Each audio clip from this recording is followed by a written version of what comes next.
ಬುದ್ಧಿವಂತ ರಾಮ ಮತ್ತು ಹಣ್ಣಿನ ಕತೆ. ಒಂದು ಸುಂದರವಾದ ಕಾಡಿನಲ್ಲಿ ಎಲ್ಲಾ ಪ್ರಾಣಿಗಳು ಖುಷಿಯಿಂದ ವಾಸಿಸುತ್ತಿದ್ದವು. ಒಂದು ದೊಡ್ಡ ಕರಡಿ ಇತ್ತು.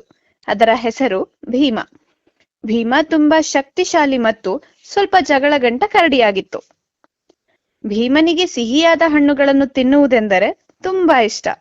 ಕಾಡಿನಲ್ಲಿರುವ ಎಲ್ಲಾ ಹಣ್ಣುಗಳನ್ನು ತಾನೇ ತಿನ್ನಬೇಕು ಎಂದು ಅದು ಬಯಸುತ್ತಿತ್ತು. ವಿಶೇಷವಾಗಿ ಕಾಡಿನ ಅತ್ಯಂತ ರಸಭರಿತವಾದ ಹಣ್ಣಿನ ತೋಟವನ್ನು ಅದು ತನ್ನದಾಗಿಸಿಕೊಂಡಿತ್ತು.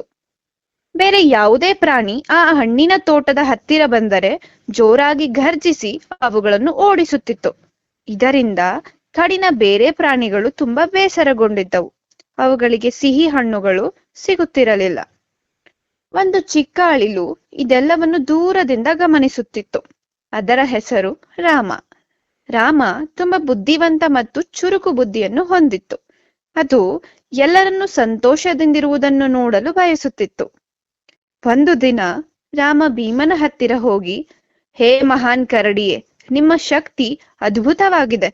ಇಷ್ಟು ದೊಡ್ಡ ಹಣ್ಣಿನ ತೋಟವನ್ನು ಒಬ್ಬರೇ ಕಾಯುವುದು ನಿಜಕ್ಕೂ ದೊಡ್ಡ ಕೆಲಸ ಎಂದು ಹೊಗಳಿತು. ಭೀಮ ಕರಡಿಗೆ ತನ್ನನ್ನು ಹೊಗಳಿದಾಗ ತುಂಬಾ ಖುಷಿಯಾಯಿತು. ರಾಮ ಮುಂದುವರೆದು ಹೀಗೆಂದಿತು, ಆದರೆ ಇಷ್ಟು ಹಣ್ಣುಗಳನ್ನು ಒಬ್ಬರೇ ತಿನ್ನುವುದು ಕಷ್ಟ. ಇವುಗಳನ್ನು ನಿಮ್ಮ ಗುಹೆಗೆ ಸಾಗಿಸುವುದು ಇನ್ನೂ ಕಷ್ಟ. ಒಂದೇ ದಿನದಲ್ಲಿ ಇವೆಲ್ಲವನ್ನು ಸಾಗಿಸಲು ನಿಮಗೆ ಸಾಧ್ಯವಿಲ್ಲ. ಭೀಮ ಕರಡಿ ತನ್ನ ಶಕ್ತಿಯ ಬಗ್ಗೆ ತುಂಬಾ ಹೆಮ್ಮೆ ಪಡುತ್ತಿತ್ತು. ಏನು, ನನಗೆ ಸಾಧ್ಯವಿಲ್ಲವೇ? ನಾನು ಒಂದೇ ದಿನದಲ್ಲಿ ಎಲ್ಲ ಹಣ್ಣುಗಳನ್ನು ನನ್ನ ಗುಹೆಗೆ ಸಾಗಿಸುತ್ತೇನೆ ನೋಡು ಎಂದು ಸವಾಲನ್ನು ಸ್ವೀಕರಿಸಿತು. ಭೀಮ ಕರಡಿ ತಕ್ಷಣ ಹಣ್ಣುಗಳನ್ನು ತನ್ನ ಗುಹೆಗೆ ಸಾಗಿಸಲು ಶುರು ಮಾಡಿತು. ಅದು ದೊಡ್ಡ ದೊಡ್ಡ ಹಣ್ಣುಗಳನ್ನು ತನ್ನ ಕೈಗಳಲ್ಲಿ ಹಿಡಿದುಕೊಂಡು ಓಡುತ್ತಿತ್ತು. ಆದರೆ ಅದರ ಕೈಗಳಿಂದ ಕೆಲವು ಹಣ್ಣುಗಳು ಕೆಳಗೆ ಬೀಳುತ್ತಿದ್ದವು. ರಾಮ ಅಳಿಲು ಮತ್ತು ಬೇರೆ ಪ್ರಾಣಿಗಳು ಗುಟ್ಟಾಗಿ ಭೀಮ ಕರಡಿಯ ಹಿಂದೆ ಹೋಗುತ್ತಿದ್ದವು.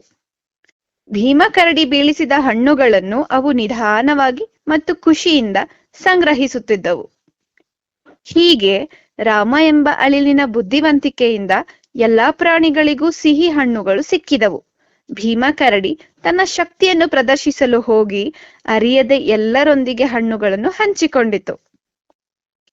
ಕಥೆಯ ನೀತಿ: ಶಕ್ತಿಗಿಂತ ಯುಕ್ತಿ ಮೇಲು. ಮಕ್ಕಳ ಸರ್ವತೋಮುಖ ಬೆಳವಣಿಗೆಗಾಗಿ, ನೀತಿ ಕಥೆಗಳಿಗಾಗಿ ಮತ್ತು ಡೈಲಿ ಪೇರೆಂಟಿಂಗ್ ಟಿಪ್ಸ್ಗಳಿಗಾಗಿ ನಮ್ಮ ಚಾನಲ್ಗೆ ಸಬ್ಸ್ಕ್ರೈಬ್ ಮಾಡ್ಕೊಳ್ಳೋದನ್ನು ಮರಿಬೇಡಿ. ಹಾಗೆ ಡೈಲಿ ಅಪ್ಡೇಟ್ಸ್ಗಳಿಗಾಗಿ ನಮ್ಮ ಇನ್ಸ್ಟಾಗ್ರಾಮ್ ಚಾನಲ್ ಮೇಲೂ ಕೂಡ ಫಾಲೋ ಮಾಡೋದನ್ನು ಮರಿಬೇಡಿ.